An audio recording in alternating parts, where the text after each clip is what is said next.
ஓம் கணேசாய நமக. பணிவறந்த வணக்கத்துடன் உங்கள் யோகா விஜய். வேட்டைக்கு தயாராகும் வக்கிர செவ்வாய். இவர் அப்படி என்ன வேட்டைக்கு தயாராகிறார் அப்படின்னு சொன்னால், இவர் 24/10/2024 கடகராசியில் வந்து நீசமானார். நீசம் என்பது கடகத்தில் செவ்வாய் அடையும் நிலை. இந்த நீசத்தில் இருக்கின்றவர் வக்கிரம் பெறும் பொழுது பலம் பெறுகிறார். அதாவது நான் வீழ்வேன் என்று நினைத்தாயோ அப்படின்னு ஒரு கவிஞர் பாடியிருப்பார்.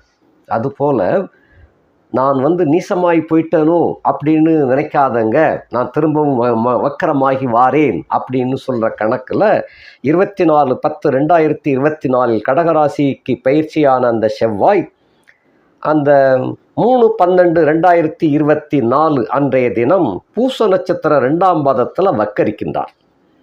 இரவு 8 மணி அளவில் அவர் வக்கரிச்சிருந்தார். அப்படி வக்கரிக்கின்றவர் 28/12/2024 பூசம் 1 வக்கிரம், 8/1/2025 பூசம் 4 வக்கிரம், 18/1/2025 அந்த வக்கர நிலையிலேயே செல்கின்றவர் பின்னால் உள்ள ராசிக்கே போயிடுறார். எங்கிருந்து வந்தாரோ கடகத்துக்கு அதே ராசிக்கு திரும்ப போயிருந்தார். மிதுன ராசியில் பேச்சு, மிதுன ராசிக்கே பின்னோக்கி போயிருந்தார். 28/1/2025 புனர்பூசம் 2, அதாவது மிதுனத்துக்குள்ளே இன்னும் வக்கரமாய் பின்னாலே போகிறார். 8/2/2025 புனர்பூசம் 1 வக்கரிக்கின்றார். 21/2/2025 புனர்பூசம் 1ஆம் பாதத்தில் வக்கர் நிவர்த்தி அடைந்துடுகிறார். அப்படி நிவர்த்தி ஆகின்றவர் அதிசார ஓட்டமாக 15/3/2025 புனர்பூசம் 2 நேர்கதிக்கு வாரார். 29/3/2025 புனர்பூசம் 3 நேர்கதி. 7/4/2025 நள்ளிரவு 12 மணி அளவில், அதாவது கடக ராசிக்கு புனர்பூச நட்சத்திரம் 4ஆம் பாதம் கடக ராசிக்கே மீண்டும் வந்து விடுகிறார். இப்படி 24/10/2024 வந்த கடகராசிக்கு பயிற்சியான செவ்வாய் 18/1/2025 மிதுன ராசி பயணம், மீண்டும் கடகராசியில் 7/4/2025 வரைக்கும் அந்த மாதிரி இருக்கின்றார். இப்படிப்பட்ட பயண நிலை வந்து தனுசு ராசியில் பிறந்த உங்களுக்கு என்ன பலாபலன்களை தரப்போகின்றார், இவர் தருகின்ற இவருடைய வேட்டை பயணம் உங்களுக்கு சாதகமாக இருக்குதா அப்படிங்கிறத பார்க்க போகிறோம். தனுசு ராசியை பொறுத்தமட்டில் இந்த 5ஆம் இடத்துக்கு அதிபதியாகிய செவ்வாய், அதாவது யோகாதிபதி, திரிகோணாதிபதி என்ற கணக்கில் அவர் முழுக்க யோகத்தை கொடுக்கக்கூடிய கிரகம். அப்படி யோகத்தை கொடுக்கக்கூடிய கிரகம் வந்து 8ஆம் இடத்துல போய் மறையக்கூடாது. மறைந்தால் அது நல்லது கிடையாதுன்னு அர்த்தம். அப்போ 5ஆம் இடத்து பலன் பூராமே நஷ்டமாகும், பிரச்சனையாகும், தோல்வியாகும்னு அர்த்தம். 5ஆம் வீடு என்னென்ன அப்படின்னு சொன்னால், பிள்ளைகளால் கஷ்ட நஷ்டங்கள், செலவுகள், அதே போல் குலதெய்வ வழிபாடு முழுமை பெறாமை போகுதல், அம்மான் என்று சொல்லக்கூடிய தாய்மாமன் வழியினர் மூலமாக பிரச்சனைகள் உருவாகுதல், சண்டை சச்சரவுகள், குதர்க்கங்கள், அல்லங்கில் வீண் விரயங்கள், நஷ்டங்கள் அவர்களால் ஏற்படும் அப்படின்னு அர்த்தம். பிள்ளைகளால் எப்படி செலவினங்கள் ஏற்படுமோ அதுபோல் அந்த வர்க்கத்தவர்களாலும் செலவினங்கள் ஏற்படும். மதி சில சமயங்களில் மழுங்கிவிடும் அப்படின்னு சொல்லலாம். அதாவது அந்த குறிப்பிட்ட நேரத்தில் என்ன யோஜனை செய்ய வேண்டுமோ அந்த யோஜனை வந்து அந்த செயலை செய்து முடித்ததுக்கு பின்ன அந்த யோசனை வரும். ஆகா, இது இப்படிலாம் செஞ்சுருக்கணும், தப்பாக சொல்லிட்டோமே, தப்பாக நடந்துருச்சே, தப்பாக செஞ்சிட்டோமே அப்படின்னு தாமசமாக உங்களுக்கு தெரிய வரும். இதுதான் அந்த 5ஆம் இடத்தோன் செவ்வாய் 8ஆம் இடத்தில் மறைந்தால் இந்த மாதிரி ஆகும். மறைந்தவன் நீசமாகும் பொழுது, அந்த மறைந்த கிரகம் நீசமானால் என்ன ஆகுது அப்படின்னு சொன்னால், 8இல் மறைந்தவன் நீசம். ஸோ அதனால் பிரச்சனை வராது. இப்போ இவ்வளவும் நான் அந்த நஷ்டங்கள் ஏற்படும், பிரச்சனை ஏற்படும், சண்டை சச்சரவு ஏற்படும் சொன்னோம் இல்லையா, இவைகள்லாம் நடக்கும். சும்மா லேசாக நடந்துட்டு அது போயிடும், அவ்வளோதான். அது பெருசாக பாதிக்கக்கூடிய அளவில் வந்து அது வராது. அதுதான் அந்த மாதிரி போகும். இப்போ இவர் வந்து நீசப்பட்டதனால அந்த மாதிரி ஆகும். இப்போ நீசப்பட்டவர் வந்து வக்கரம் ஆயிட்டார். அப்போ இதிலிருந்து என்ன தெரியுது அப்படின்னு சொன்னால் 8ஆம் இடத்துல இருந்தாலும் வக்கரம் பெறக்கூடிய அந்த செவ்வாய்க்கு வந்து 5ஆம் இடத்து பலனையும் 12ஆம் இடத்து பலனையும் வளரச் செய்வார். அதாவது அதை வந்து நல்லபடியாக ஆக்கக்கூடிய ஒரு யோகத்தை இந்த செவ்வாய் செய்ய வேண்டும். இதுதான் கணக்கு. 8இல் அமர்ந்து நீசப்பட்டு வக்கரமான காரணத்தினால வக்கர காலத்தில் முழுவதும் கடகத்தில் வக்கரிச்சவர் பின்னால மிதுனத்துக்கே போயிருந்தார். மிதுனத்துக்கே போகும்போது அதிரடி நடவடிக்கையாக சில யோகங்கள் கிடைக்கும். அது என்ன அதிரடி நடவடிக்கைன்னு சொன்னால், பிள்ளைகளால் கவலைப்பட்டு கொண்டிருக்கும் உங்களுக்கு பிள்ளைகளுடைய கவலைகள் விலகி அவர்களுக்கு என்ன செய்ய வேண்டும் என்று நினைத்தீர்களோ அது நடந்துவிடும். உதாரணமாக, திருமணம் நடக்காமல் இருக்குது, ரொம்ப காலமாக வருத்தப்பட்டுக்கிட்டு இருக்கிறீங்க அப்படின்னு சொன்னால், இந்த 8ஆம் இடத்துக்கு போனதுக்கப்புறம் ரொம்ப மனசு நொந்து போயிருப்பீங்க. வக்கரித்த உடனே அந்த பலம் கிடைக்கும், நல்ல வரன் அமைந்து அந்த 7ஆம் இடத்துக்கு செவ்வாய் போன உடனே மங்களம் உண்டாகும். அந்த மங்கள காரியங்கள் அதிரடியாக நடந்தேறும், ரொம்ப சிறப்பாகவும் நடக்கும். அதே போல் பூர்வ புண்ணிய வகையில் சொத்து பத்துக்கள் இழுபறியாக இருந்து வந்து கடைசியில் கிடைக்காது, உங்களுக்கு கிடைக்காது அப்படிங்கிற கணக்கு கடைசியில் போய் நிற்கும். நின்று இவர் வக்கரமான உடனே அந்த கதை மீண்டும் பழைய கதை எல்லாம் தோண்டி துருவி எடுத்து கடைசியில் உங்களை நாடி வரக்கூடிய ஒரு செயலாக வந்து அந்த சொத்துக்களில் உங்களுக்கு வந்து பங்கு உண்டு, அது நியாயமாக கிடைக்க வேண்டும் என்ற கணக்கில் வந்து உங்களுக்கு வந்து சேரும். அப்படிப்பட்ட காலமாக இந்த நிலை உருவாகும். சரி, தனுசு ராசியிலே பிறந்தவர்களுக்கு பிள்ளை இல்லாமல் இருப்பாங்க இல்லையா? சில பேருக்கு வந்து அவங்கவுங்க ஜாதக ரீதியாக குழந்தை பாக்கியம் வந்து ரொம்ப லேட் ஆகுது. 6 வருஷம் ஆயிடுச்சு, 7 வருஷம் ஆயிடுச்சு, என்னென்னமோ பரிகாரம் பண்ணியாச்சு, 10 வருஷம் கூட சில பேருக்கு ஆயிடும். எல்லா கோயில்களையும் போய் பரிகாரம் பண்ணிட்டு வந்தாச்சு சாமி, ஒன்றுமே நடக்கலை அப்படின்ட்டு இருப்பாங்க. நிறைய ஆஸ்பத்திரிகளை போயிட்டு வந்தாச்சு, செலவு பண்ணி மிச்சமே தவிர ரிசல்ட் கிடைக்கல. இப்போ இந்த டெஸ்ட் பேபி அந்த மாதிரி வாங்கிக்கிடலாமா, இல்லை தத்து எடுக்கலாமா என்று யோசித்து கொண்டிருக்கக்கூடிய அந்த தம்பதிகளுக்கு இந்த வக்கர செவ்வாயானவர் அதிரடியாக நல்ல செய்தியை கொடுப்பார். புத்திரப்பேரு இயற்கையாக எல்லா இதுவும் செஞ்சு முடிச்சாச்சு, ஓஞ்சு போய் இருக்கக்கூடிய காலகட்டத்தில் யாரோ ஒரு ரிஷியோ ஒரு மகானோ ஒரு குருக்களோ இல்லை ஏதோ ஒரு நண்பரோ மூலமாக, அப்படிப்பட்ட மூலமாக, அதாவது 5ஆம் இடத்துக்கு 5ஆம் இடம் 9ஆம் வீடு, 9ஆம் இடத்துக்கு 5ஆம் இடம் லக்கினம் ஆக ஒரு குருவின் மூலமாக நண்பன் ஒரு யோசனை சொல்லியிருப்பார். அந்த இடத்துல அந்த நண்பன் வந்து குருவாக ஆகின்றார். அந்த யோசனை உடனடியாக ஆக்டிவேஷனுக்கு வந்துடும். வந்ததுனால உடனடியாக ஒரு 3 மாதம் 4 மாதம் ஆயிருக்கும். இந்த வக்கரகதி மிதனத்துக்கு போக இருக்கிறதுக்கும் 4 மாதம் ஆயிருக்கிறதுக்கும் ரைட்டு சரியாக இருக்குது. டாக்டர்கிட்ட போய் செக் பண்ணும்போது கன்ஃபார்ம் ஆயிடுச்சு அப்படிம்பாங்க. இந்த மாதிரியான ஒரு திடீர் திருப்பத்தை கொடுக்கக்கூடியதாகத்தான் தனுசு ராசிக்காரர்களுக்கு அமையும். நட்பு வலிமை அடையும். இதில் முக்கியமான இன்னொரு செயலும் இருக்குது. 5ஆம் வீடு என்பது வந்து தங்களுடைய பொருள்கள், இப்போ 8ஆம் இடத்துல போனதுனாலே சில பொருட்களை இழந்திருப்பீங்க, நஷ்டப்பட்டிருப்பீங்க, அல்லங்கில் காணாமல் கூட போயிருக்கும். சில ஏதாவது முக்கியமான தஸ்தாவேஜுக்கள் அல்லது தங்க நகைகள், ஆடை ஆபரணங்கள், ஏதாவது வந்து விலை உயர்ந்த பொருட்கள் காணாமல் போயிருக்கலாம். அப்படிப்பட்ட காணாமல் போன பொருட்கள் இனிமேல் கிடைக்காது அப்படின்னு ரொம்ப மனசு நொந்து போய் இருக்கக்கூடிய காலகட்டத்தில் இந்த எதிர்பாராத திருப்பமாக உங்களுடைய பொருள் உங்களுக்கு வந்து சேரும். அது எந்த வகையிலும் வரலாம். அது நீங்கள் புகார் கொடுத்ததன் மூலமாகவும் வந்து சேர்ந்திருக்கலாம், அல்லங்கில் எடுத்தவங்களே திரும்ப கொண்டு வந்து அட்ரஸ் தெரியாமல் தட்டழிஞ்சு இந்த காலத்தில் கொண்டு வந்து கொடுக்கக்கூடிய சூழ்நிலையாக வந்து சேரும். இப்படிப்பட்ட நிலைமையை இந்த வக்கர செவ்வாயானவர் உங்களுக்கு அதி உன்னத நிலையில் கொடுப்பார். 12க்கு அதிபதி அப்படிங்கும்போது 12ஆம் வீடு என்ன? அயன சயன போக பாக்கியம். உண்ண உடுக்க படுக்க தூங்க பெண்கள் சல்லாபங்கள் இவைகள்லாம் சுகம், அல்லங்கில் செலவு செஞ்சால் தான் இவ்வளவும் கிடைக்கும். இந்த செலவினங்கள் வந்து 8ஆம் இடத்துக்கு போன உடனே, அதாவது 12 குடையவன் 8ஆம் இடத்துக்கு போனால் நல்லது, நீசமானால் அது கெடுதல்.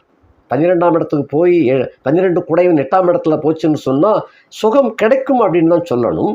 அது கள்ளத் தொடர்பாகவும் சில சமயங்களில் அமைஞ்சும்.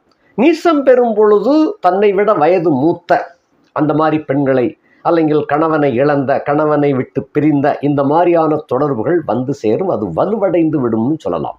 அப்போ இது வந்து செலவுகளையும் கொடுத்து சுகத்தையும் கொடுக்கக்கூடியதாக அது அமையும். அந்த வக்கர நிலையை அடையும் பொழுது என்ன ஆகும்னு சொன்னால் அவளுக்கே தாலி கட்டக்கூடிய ஒரு கட்டாயம் சூழ்நிலை கூட வந்து விடலாம். அதில் கவனமாக இருக்க வேண்டும். பார்த்துக்க. என்னன்னு சொன்னால் இதெல்லாம் எதிர்த்தாக்குதல். திடீரென்று சில காரியங்கள் இப்படி நடந்தேறிவிடும். காரணம் 8ஆம் இடத்துல ஒரு சாதாரண நிலையிலிருந்து வக்கரமாகிறது வேற, நீச்சமாகி வக்கரமாகிறது வேற. ஆகையினால இந்த நிலை அந்த மாதிரி கொண்டு செலுத்தக்கூடிய கட்டாயத்தில் உருவாகும். கவனமாக பார்த்து கொள்ள வேண்டும். மற்றபடி சுகபோகங்கள் தடையின்றி கிடைக்க ஆரம்பிக்கும். இனி வரிசையாக பார்க்கலாம். 1ஆம் இடத்திற்கு அவர் 8ஆம் இடத்துல இருந்து நீசமாகி வக்கரமாகின்ற காரணத்தினால இழந்த செல்வம் செல்வாக்குகளை மீண்டும் பெறக்கூடியதாக அது அமையும். தன் நிலை உயரக்கூடிய ஒரு நிலை, எதையெல்லாம் இழந்தீர்களோ மீண்டும் கிடைக்கப்பெறக்கூடிய ஒரு காலகட்டமாக இது செவ்வாய் உங்களுக்கு வழங்குவார். அதே போல 2ஆம் இடத்திற்கு அதிபதியாகிய சனி 3ஆம் இடத்துல தான் இருக்கிறார். அவர் 2026ஆம் ஆண்டு தான் உங்களுக்கு 4ஆம் இடத்துக்கு போறாரே தவிர அது வரைக்கும் அவர் சனி 3ஆம் இடத்தில் யோகச்சனியாகத்தான் இருக்கின்றார். ஆக 2ஆம் இடத்திற்கு 7ஆம் இடத்துல செவ்வாய் இருக்கிறாரு. 3ஆம் இடத்துல உள்ள சனிக்கு 6ஆம் இடத்துல இருக்கார். இந்த வக்கர செவ்வாயின் காலத்துல தொழில் வியாபாரத்தின் மூலமாக அதிக வரவுகள் கிடைக்க பெற்று கடன்களை அடைக்கக்கூடிய ஒரு வாய்ப்பு உண்டாகும். சில பேருக்கு முழுமையாகவே கடன் அடைச்சிருவீங்க. சில பேருக்கு பாதி கடனையாவது அடைக்கக்கூடிய ஒரு வாய்ப்பை உண்டு செய்யும். யோகச்சனி இதுக்கு சப்போர்ட்டாக இருக்கும். ஏனென்றால் சனிக்கும் செவ்வாய்க்கும் ஒருத்தருக்கு பிடிக்காது. 2 பேருமே முரடர்கள் தான். இது கருப்பு முரடன், அது சிகப்பு முரடன். ஆக 2 பேருக்கும் பிடிக்காது. 2 பேருக்கும் பிடிக்காத பட்சத்தில் ஒருத்தருக்கு 6, 8 தான் இருக்கிறாங்க. ஆகையினால 2 பேரும் போட்டி போட்டு கொண்டுதான் யோகத்தை கொடுப்பார்கள். 3ஆம் இடத்து சனி அள்ளி கொடுப்பாரு அப்படின்னு சொன்னா 8ஆம் இடத்துல உள்ள வக்கர செவ்வாய், நீசம் பெற்ற வக்கர செவ்வாய் அமோகமாக அதை திரண்ட சொத்துக்களாக மாற்றி கொடுப்பார். செவ்வாய்க்கு நிலபுலன் அந்த இதுகளுக்கெல்லாம் அதிபதி. ரத்தம், நிலபுலன்கள், ஆயுதங்கள், நெருப்பு தொடர்புடைய சமாச்சாரங்கள் மூலமாக உங்களுக்கு வெற்றி வாய்ப்புகள் தேடி வரும். இந்த செங்கச்சூளை வச்சிருப்பாங்க, இது போல சில தொழில்கள், அந்த மாதிரி தொழிலில் உள்ளவங்களுக்கெல்லாம் இது அமோகமாக யோகத்தை கொண்டு சேர்க்கும். பல்கான ஒரு ஆர்டராக சேர்ந்து உங்களுடைய நிலையை, தன்னநிலையை உயர்த்தி காட்டும். குடும்பம் மேன்மை அடையும். தன்னுடைய உச்ச வீட்டை நீச வீட்டிலிருந்து வக்கரித்து பார்க்கின்ற காரணத்தினால குடும்பம் பன்மடங்கு உயர்வாக அமையும். தனம் குடும்ப வாக்கு மிகச்சிறப்பாக விளங்கும். 3ஆம் இடத்துக்கு அதிபதி 3ஆம் இடத்திலே அமர்ந்து 3ஆம் இடத்துக்கு 6ஆம் இடத்துல அந்த செவ்வாய் இருக்கின்ற காரணத்தினால தைரியம், வீரியம், பராக்கிரமம், உங்களுடைய துணிச்சலான சில செயல்களால் இந்த காலகட்டத்தில் வெற்றிகள் உங்களை தேடி சேரும். போக நிலை, தாம்பத்திய சுகம் மிகச்சிறப்பாக விளங்கும். 4ஆம் இடத்திற்கு தாய் சுகம், கல்வி, இந்த வீட்டுக்கு 5ஆம் இடத்துல இந்த செவ்வாய் வக்கரமாகி இருக்கின்ற காரணத்தினால தாய் நலம் பேணப்படும். தாய் சுகம், கல்வி மிகச்சிறப்பாக விளங்கும். 5ஆம் இடத்திற்கு அது ஏற்கனவே பார்த்துட்டோம். 6ஆம் இடத்திற்கு 3ஆம் இடத்துல அவர் வக்கரிக்கின்ற காரணத்தினால கடன், சத்துரு, நோய்கள் உங்களை விட்டு விலகக்கூடிய காலகட்டம் வந்துவிட்டது. சனி பயிற்சி ஆகி கிட்டத்தட்ட 2023 12ஆவது மாதம் சனி முழுமையாக பயிற்சி அடைந்து கும்பத்துக்கு வந்தார். இப்போ 2024 12ஆவது மாதம் ஆகுது. இன்னமும் ஒரு யோகத்தையும் காணவில்லையே. 3ஆம் இடத்துல சனி எந்த பிரயோஜனமும் இல்லாமத்தான் இருக்கிறோம், இன்னும் வாடி வதங்கி கொண்டிருக்கிறோம் என்று சொல்லக்கூடிய நேயர்களுக்கு இந்த வக்கர சனி, வக்கர செவ்வாயாக விளங்குகின்ற இந்த காலத்தில் இந்த செவ்வாய்க்கு 8ஆம் இடத்துல சனி, சனிக்கு 6ஆம் இடத்துல செவ்வாய். ஆகையினால கடன்கள், சத்துருக்கள் இவைகள்லாம் உங்களை விட்டு விலகக்கூடிய காலகட்டம். நல்ல ஆரோக்கியம் கிடைக்கப்பெறக்கூடிய சந்தர்ப்பம் சேரும். அதாவது தொழில் வியாபாரத்தில் நல்ல வாய்ப்புகள் கிடைக்கப்பெற்று விட்டாலே, சந்தர்ப்பங்கள் கிடைக்கப்பெற்று விட்டாலே யோகங்கள் சிறப்பாக இருக்கும், வரவுகள் அருமையாக இருக்கும். ஆக வரவுகள் எக்கச்சக்கமாக பெருகும் பொழுது கடன் தானாகவே அடைக்கக்கூடிய சூழ்நிலை உருவாகி விடுகின்றது. அந்த மாதிரியாக கடன், சத்துரு, நோயிலிருந்து விடுபடக்கூடிய யோகத்தை இந்த செவ்வாய், வக்கர செவ்வாய் கொடுப்பார். 7ஆம் இடத்துக்கு 2ஆம் இடத்துல அவர் நீசம் பெற்று வக்கரமான காரணத்தினால தான் ஏற்கனவே முதல்ல ஒரு வார்த்தையை சொன்னேன். தன்னை விட வயது மூத்த அல்லங்கில் கணவனை இழந்த, கணவனை விட்டு பிரிந்த இந்த மாதிரி பெண்கள் உங்களை தோழமை கொள்வார்கள். அந்த தோழமையின் மூலமாக யோகங்கள் உங்களுக்கு சிறப்பாக வந்த போதிலும் கூட சில சமயங்களில் கட்டாயமாக குடும்ப மனைவியாக ஏற்றுக்கொள்ளக்கூடிய ஒரு நிர்பந்தம் வந்து சேரும். ஆக இருக்கிற குடும்பத்தில் இப்போத்தான் முன்னேற்றம் பெருகி கொண்டு வருகிறது. அந்த சிக்கல்லாம் மாட்டிக்கிடாமல் பார்த்துக்கிடணும். இந்த கிரகங்கள் செய்யக்கூடிய வினோதங்கள், லீலைகள் இந்த மாதிரி எல்லாம் கவனமாக பார்த்து கொள்ள வேண்டும். இதில் 3ஆம் தர சம்பந்தப்பட்ட ஒரு வர்க்கமும் வந்து சேரலாம் அப்படின்னு இருக்குது. ரொம்ப கேர்ஃபுல்லாக இருப்பது நல்லது. 8ஆம் இடத்திற்கு அவர் 1ஆம் இடத்துல இருக்கின்றார். 8ஆம் இடத்துக்கு 1ஆம் இடத்துல இருக்கின்ற காரணத்தினால, அதுவும் நீச வக்கரம் பெற்ற காரணத்தினால மீண்டும் அதையே தான் வற்புறுத்தி, இதன் மூலமாகத்தான் சில சமயங்களில் கெட்ட பேர் ஏற்படலாம். கவனமாக நடந்து கொள்ள வேண்டும். மற்றபடி போக்குவரத்தில் சின்ன சின்ன காயங்கள், சிராய்ப்புகள் ஏற்படக்கூடிய இருக்கிற காரணத்தினால கவனமாக, வேகம் இல்லாமல் நிதானமான பயணமாக கொள்வது நல்லது. அடுத்தபடியாக 9ஆம் இடத்துக்கு அவர் 12ஆம் இடத்துல இருக்கிறார். 9ஆம் இடத்திற்கு 9ஆம் இடத்திற்கு 9ஆம் வீட்டுக்காரன், அப்படி கணக்கு வச்சுக்கணும். 9ஆம் இடத்துக்கு 9ஆம் இடத்துக்காரன் ஆகிய அந்த செவ்வாய் அவர் வந்து 12ஆம் இடத்துல வந்து நீச வக்கரம் பெற்ற காரணத்தினால தோப்பனார் வழிகளில் உள்ள சில குதர்க்கங்கள், இந்த காலகட்டத்தில் ஒரு சண்டை வரும். பலத்த சண்டை வந்து தான் உங்களுக்கு உண்டான நீதி நியாயப்படி உங்களுடைய சொத்து பத்துக்கள் உங்களை வந்து சேரும். அது வரைக்கும் இந்த பங்காளி பிரச்சனைகள்லாம் கடுமையாகத்தான் இருக்கும். ஏன்னா செவ்வாய் என்பவன் பங்காளிகளுக்கும் அதிபதி. அந்த கூட பிறந்தவர்கள், சம பங்காளிகள் அப்படின்னு சொல்லக்கூடிய ஒரே கோத்திரத்தை சேர்ந்தவர்களுக்கெல்லாம் இந்த மாதிரி அந்த செவ்வாய் தான் அதிபதி என்ற காரணத்தினால அவர்கள் மூலமாக கரைச்சல், குழப்பங்கள், கலகங்கள் எல்லாமே நடந்து கொண்டு வருகிறது. ஏழரைச்சனி வந்ததுக்கப்புறம் கொஞ்சம் அமுக்கி வாசிக்கப்பட்டு கொண்டு இருக்கிறதே தவிர முற்றிலும் ஓயவில்லை. தூவானம் இன்னும் விடவில்லை. தூரல் நின்று போச்சுங்கிற அளவுக்கு இன்னும் வரல. இப்போ செவ்வாய் வக்கரமாகும் பொழுது அதுக்கு ஒரு முற்றுப்புள்ளி. வக்கரமான உடனே சண்டை வரும். ஒரு குறிப்பாக ஒரு பெரிய கலகத்தையே நீங்கள் சந்திக்க வேண்டிய சூழ்நிலை வந்து அதன் மூலமாகத்தான் நியாயம் உங்களுக்கு கிடைக்கும். கலகம் பிறந்தால்தான் நீதி பிறக்கும்னு ஒரு பழமொழி உண்டு. அது இப்போ உங்களுக்கு தான் செல்லும். ஆக உங்களை நீங்கள் ஏமாற்றப்பட்டு கொண்டே வந்து கொண்டே இருந்தீர்கள். 7.5 சனி ஆரம்பத்திலிருந்தே ஏமாந்த பிழப்பாகவே போய்கொண்டு வந்துச்சு. இப்போ தான் நீங்கள் முழிச்சிருக்கிறீங்க. ஒரு வருஷமாக தான் முழிச்சிருக்கிறீங்க. ஆனாலும் பலன் கிட்டவில்லை. இந்த 3ஆம் இடத்து யோகச்சனி இன்னும் ஒரு வருஷம், 1.25 வருஷம் இருக்குது. 2026 மார்ச்சில் தான் சனிப்பெயர்ச்சி ஆகுது வாக்கிய கணித பிரகாரம். அதுதான் கணக்கு. அதைத்தான் கோவில்லையும் சிறப்பாக கொண்டாடுவாங்க. சிறப்பு ஆராதனை எல்லாமே 2026 வருஷம் மார்ச் மாதம் தான் சனிப்பெயர்ச்சி என்பது நடைபெறுகிறது. அந்த பயிற்சியில் தான் எல்லாம் கொண்டாடுவாங்க. அதுக்குள் உங்களுக்கு இந்த செவ்வாயும் உங்களுக்கு யோகத்தை கொடுக்கக்கூடிய வல்லமையாக வந்து சேர்கிறதாக அந்த உடன் பிறந்த பங்காளிகள் மூலமாக, அல்லங்கில் சொந்த பந்தங்களுடைய ஒன்றுவிட்ட பங்காளிகள் மூலமாக ஏற்பட்டு வந்த சங்கடங்கள், குழப்பங்கள், நஷ்டங்கள் இவைகளெல்லாம் விலகி 3ஆம் இடத்து சனி யோகச்சனியாக விளங்குது அப்படின்னு சொல்லக்கூடிய அளவிற்கு இந்த செவ்வாய், வக்கர செவ்வாய் சப்போர்ட்டாக விளங்குவார். ஆக தோப்பனார் வர்க்கத்திலே இருந்து வந்த வில்லங்கம் கண்டிப்பாக விலகும். 7/4/2025 கண்டிப்பாக விலக ஆரம்பிக்கும். 7/4/2025 நிச்சயமாக உங்களுக்குரிய பங்கு நிச்சயமாக வந்து சேரும். அடுத்து 10ஆம் இடத்திற்கு அவர் 11ஆம் இடத்துல இருக்கின்ற காரணத்தினால உத்தியோகத்தில் உள்ளவர்களுக்கு வந்து இன்னமும் பணிச்சுமை குறையாமத்தான் இருக்குது. இந்த பணிச்சுமை குறையவில்லை. மேலும் மேலும் பணிகள் சுமை ஏறிக்கொண்டுதான் இருக்கிறதே தவிர இறங்கலை. அப்படி ஏறிக்கொண்டிருக்கக்கூடிய அந்த சுமையை இறக்கி வைக்கக்கூடிய ஒரு காலம் போல உங்களுக்கு வந்து ப்ரமோஷன் என்ற கட்டம் வரும். குறிப்பாக கடல் சார்ந்த, நதிகள் சார்ந்த ஒரு இடத்துல, அதாவது பெரிய அந்த ஒரு ஊரில் கம்மா இருக்குது அப்படின்னு அப்படி கூட எடுத்துக்கலாம். அந்த மாதிரி உள்ள ஒரு ஊரில் தான் உங்களுக்கு டிரான்ஸ்ஃபர் கிடைக்கும், வித் ப்ரமோஷனோடு கிடைக்கும்.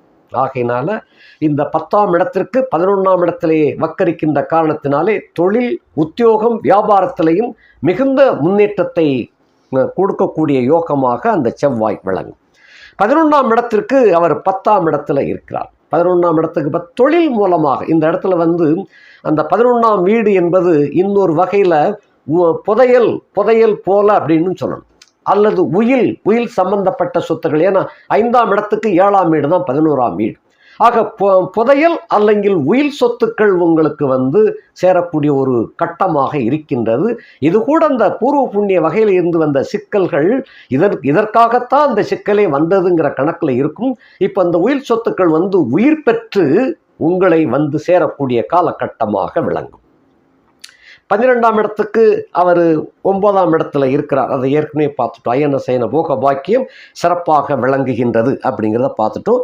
ஆக யோகச்சனி இப்போ இந்த வக்கரம் அடைந்த செவ்வாயின் காலத்தில் 3ஆம் இடத்து யோகச்சனி அள்ளி கொடுக்கக்கூடிய காலகட்டமாக விளங்கும்.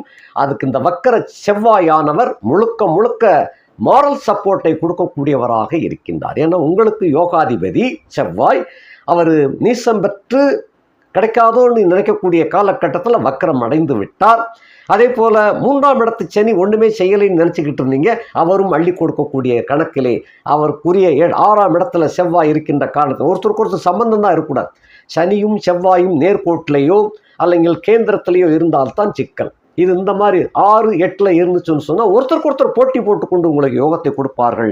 ஆக வக்கர செவ்வாயின் மூலமாக உங்களுக்கு கிடைக்க வேண்டிய நியாயமான கிடைக்க வேண்டிய சொத்து பத்துக்கள் பங்குகள் உங்களுக்கு நிச்சயமாக வந்து சேரும். உங்களுடைய யோகம் இதிலிருந்து தான் தொடங்குகின்றது. நன்றி, வணக்கம்.